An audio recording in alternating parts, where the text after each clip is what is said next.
예, 반갑습니다. 우리는 이제 바빙크의 교회 교의학을 오랫동안 읽지 않았는데 이제 짧게 또 진행하도록 하겠습니다.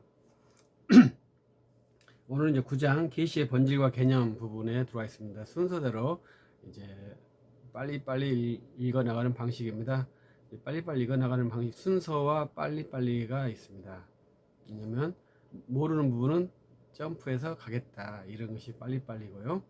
이제 정확하게 읽을 때는 부분별로 빼서 정확하게 읽는 연구 방법이 있겠습니다. 우리는 이제 바빙크의 개혁 교약이 방대한 분량이기 때문에 먼저 빠르게 스킵하면서 진행하고 있습니다.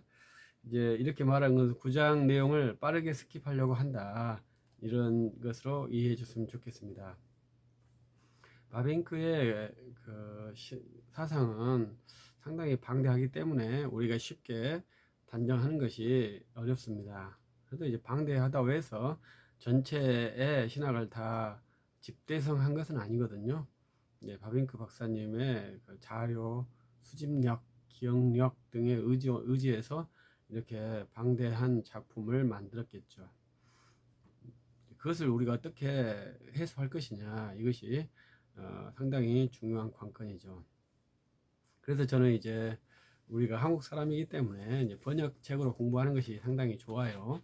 근데 이제 그래서 이제 번역도 2권씩, 3권씩 있으면 상당히 좋습니다.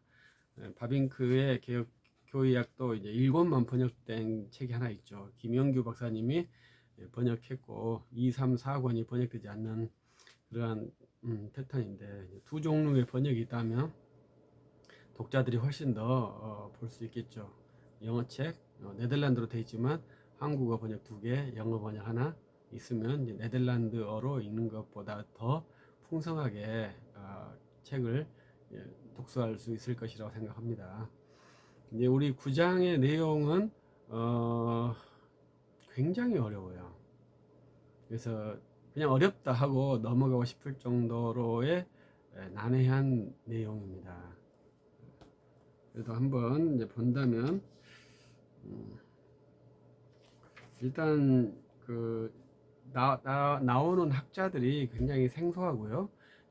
바빙크는 철학, 일반 종교까지 포괄하는 그러한 지식 체계를 갖고 있기 때문에 상당히 방대한 지식력을 보여주고 있습니다. 그래서 이제 볼코프가 이 책을 어떻게 보면 요약할 때 이런 부분들 다 삭제하고 이제 만든 것이 이제 볼코프의 조직신학, 바빙크의 어떻게 보면 이것을 이제 2분의 1, 한 2분의 1보다 더 짧게 줄인 책이 이제 볼코프의 조직신학이라고 볼 수 있거든요. 그때 이제 빼진 부분들이 여기에 상당히 많이 있어요. 그러한 이제 신학자들, 철학자들, 종교학자들이 여기에는 이제 망라되어 있습니다. 그래서 이때 이제 과연 번역자가 번역을 잘 했을까?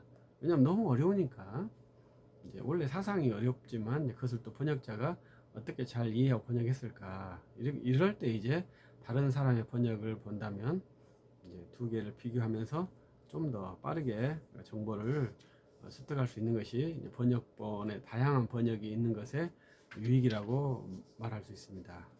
먼저 이 박태현 교수님의 번역이 나왔기 때문에 이 번역도 상당히 좋다고 생각합니다. 그러나 이제 바빙크 사상이 어렵기 때문에 그 어려운 것을 이해하기는 쉽지 않아요. 그래서 번역자도 아마 바빙크 박사님보다는 탁월하지 못하다고 생각하기 때문에 번역할 때 많이 애로사항이 있었고, 애로사항 때는 문자적 번역을 하거든요.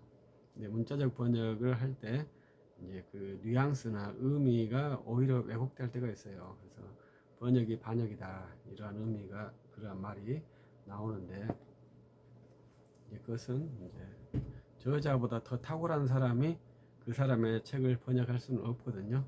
그래서 가장 좋은 번역가는 문자적으로 번역을 해주는 것이 가장 좋죠. 그래서 우리들이 문제를 만났을 때 그 번역과 원문의 글을 비교하면서 빠르게 이제 정보를 습득할 수 있는 좋은 가이드가 되는 번역서라면 정말 좋은 번역서겠죠. 그래서 이제 9장에서는 이제 그러한 일반 계시들이 나와요. 그래서 이제 사실 우리 기독교 신학에서 계시 이해가 아주 중요합니다. 근데 이제 바빙크의 계시 이해는 명료하지는 않은 것 같아요. 우리가 이제 우리가 9장인데 10장 일반 계시, 11장 특별 계시, 12장 계시와 자연, 13장 계시와 성경 이렇게 해서 이제 계시론을 구성해서 이렇게 일반 계시와 특별 계시를 나누는 것이 있습니다. 그러나 이 9장 부분에서는 계시를 모든 계시, 일반 종교 계시, 그 다음에 철학에서 말하는 계시, 이제 모든 계시들을 다 나열하고 있거든요. 그러면서 이것이 이렇게 명백하게 선을 그으면서 이것은 안 된다, 이것은 된다, 이런 식으로 가이드를 해줬다면 독자들이 좀 더 쉽게, 좀 빠르게 이해할 수 있었을 것인데, 바빙크 박사님은 그냥 사상을 그대로 나열하는 식으로 책이 전개가 되고 있어요. 이것을 보고 빠르게 정보를 습득할 수 있다. 그것은 바빙크 박사님보다 좀 탁월한 사람만 가능할 것이다. 이렇게 생각을 하고 싶습니다. 여기서 이제 섹션 83에서는 이제 계시와 종교, 그러니까 자연 종교 계시에도 이제 자연적 계시와 초자연 계시가 있는데, 이때도 이제 초자연 계시는 우리 특별 계시만 저는 말하고 싶은데, 일반 종교에도 초자연 계시가 있는 것처럼 느껴지게끔 글이 써져 있어요. 그렇기 때문에 참 쉽지 않다.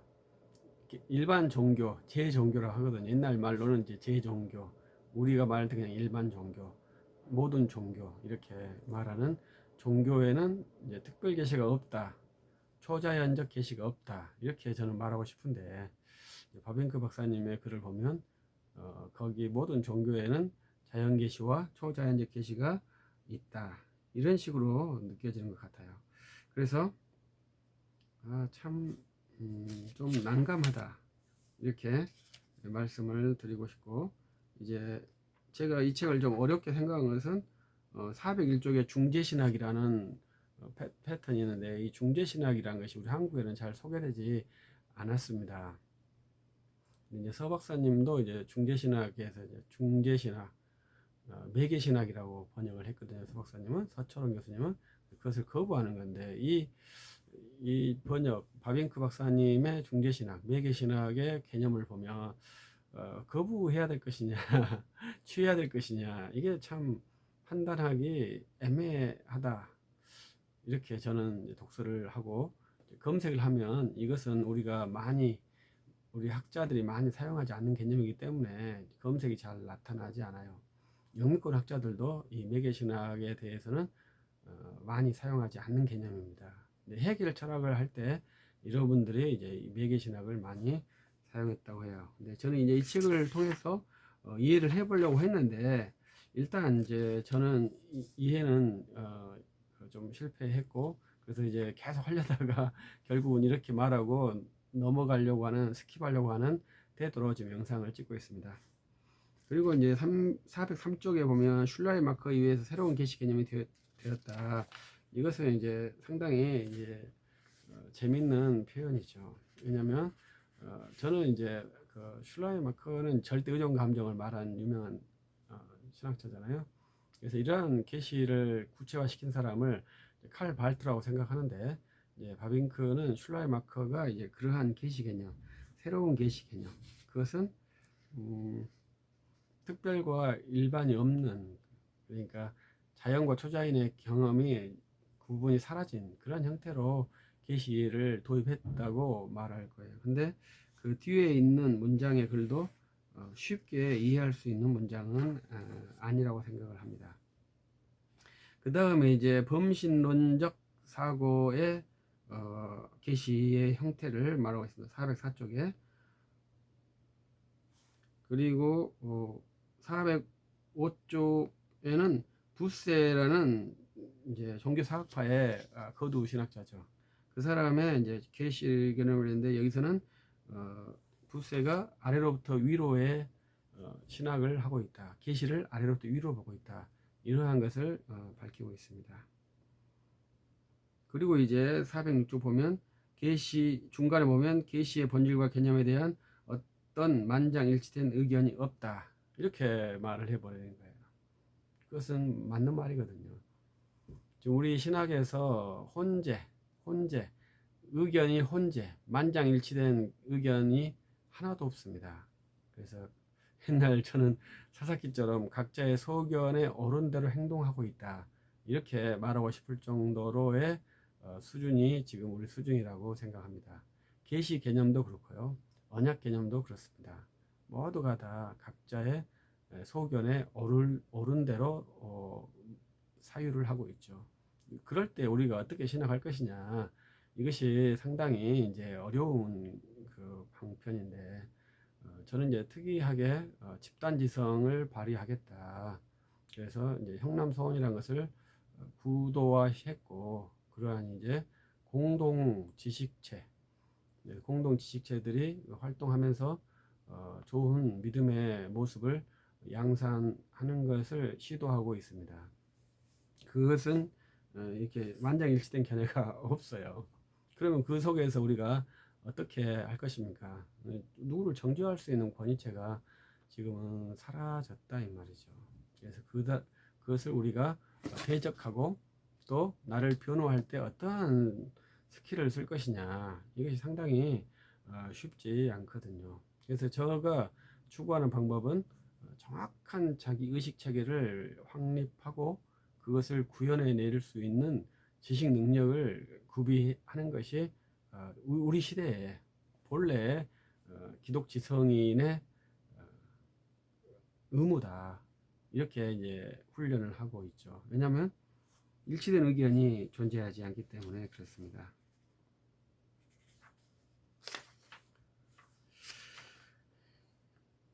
그러면 이제 이것으로 이제 이것이 쭉 그 논의가 끝났다고 봐요. 그 다음 섹션이 또 나오는데, 그래서 이제 9장이 끝납니다. 그래서 우리가 계시의 본질과 개념. 그래서 이 마지막에 뭐냐면 계시 자체가 결정한다. 이렇게 말을 해버렸어요. 그러니까 그것은 어떻게 보면 안 좋은 말로는 불가지론적인 개념 말이 돼버리거든요. 우리는 신학은 정확한 판단을 하려고 하지 판단할 수 없다는 것을 목표로 시작을 하지는 않습니다. 그래서 어떻게 판단을 하게 할 것이냐, 어떻게 저걸 분별해서 판단을 하게 할 것이냐, 이 훈련을 신학이 하는 것인데, 계시 자체가 결정한다. 그럼 판단하지 말라고 하는 것이잖아요. 원래 판단하지 않는 것이 정상이죠. 그러나 지도자는 판단을 해야 할 위치에 있거든요. 그래서 기독교 지도자, 교회 지도자가 어떻게 판단할 것이냐, 이 훈련을 신학에서 구비시켜 줘야 되는데, 하나님만 아신다, 이렇게 하면 판단할 수가 없게 되잖아요. 그러한 표현은 저는 좋지 않다고 생각합니다. 그래서 저는 우리가 훈련할 때 내가 불완전할지라도 판단할 때가 되었으면 그 불안한 수준, 미숙한 수준에서 양심껏 판단해야 한다. 이게 제가 훈련하는 방침이에요. 내가 미진하고 불안전하기 때문에 그 판단할 시점에 잠깐만요. 내가 미진하고 불안정하고 하나님 뜻을 알지 못하겠습니다. 그러니까 판단을 하지 않겠습니다. 그래서 자기의 직무를 포기하는 것이 오히려 무책임하고, 내가 불완전하고 미진하지만 이 판단할 시점에 내게 준 판단의 그 역할을 행사해야 합당하다. 그 판단이 비록 오류를 할지라도 내가 선한 양심을 가지고 판단한다면 그것은 우리가 오류를 피할 수 있는 인간이라면 그것이 설득력이 있겠지만, 우리는 어떻게 해서든지 오류를 피할 수 없는 그러한 존재입니다. 그래서 미숙하고 오류의 판단이 적어야 되죠. 그래서 우리가 소자를 실족케 하는 일이 없어야 되죠. 그는 없을 수가 있겠습니까? 우리 의사 드라마에서도 좋은 의사가 되려면 몇 사람은 이렇게 의료 실수를 해야 한다고 할 정도로의 우리의 직무도 그러한 아주 어려운 일이에요. 그러면서 그러한 패배, 나의 과거에 대한 처절한 통렬, 이런 것 속에서 우리가 버티면서 사역을 하는 것이지, 우리가 항상 오류 없이 무오류로 판단하고 100% 선한 양심으로 사역하는 것이 아니지 않겠습니까? 그래서 이러한 이제 바빙크처럼 말하는 이제 제시는 저로서는 좀 안 좋다고 생각을 해요. 그래서 이 교과서니까 그렇게 판단을 하겠지만, 실전 교관으로서는 그런 상황이 발생하거들랑 판단하라. 그리고 너의 판단을 가지고 전진하라. 이렇게 말을 해야 한다고 생각을 합니다. 교과서적인 것은 정확히 판단해야 된다. 이렇게 말하지만 그 판단이 정확한지 안 한지를 어떻게 알겠습니까? 그러면 내 최선을 가지고 판단을 하죠. 그래서 우리가 많은 공부를 해야 하고 많은 사유를 해야 할 이유가 그러한 판단 훈련 때문에 그렇습니다. 그래서 많은 학문을 하시고 많은 고민을 하시고 많은 논리력을 향상시켜서 주님 앞에 또 모든 교우들 앞에서 실족하는 자가 없는 하나님의 뜻에 합당한 그러한 판단을 할 수 있는 그러한 지도자가 된다면 좋겠습니다. 우리는 하나님의 뜻대로 완전하게 결정할 수 없는 그러한 불완전한 사람인데, 주님이 이러한 사람을 부르셔가지고 주의 일을 하라고 하는 것도 참 신비스러운 일이죠.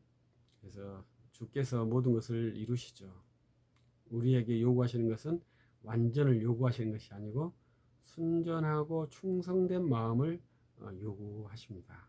그래서 그러한 마음으로 하신다면 하나님만 하나님을 아시지만 하나님을 모르는 우리가 하나님의 일을 할 수 있는, 하나님의 손에 붙들린 거룩한 사역자가 되는데 부족함이 없을 것이라 생각합니다.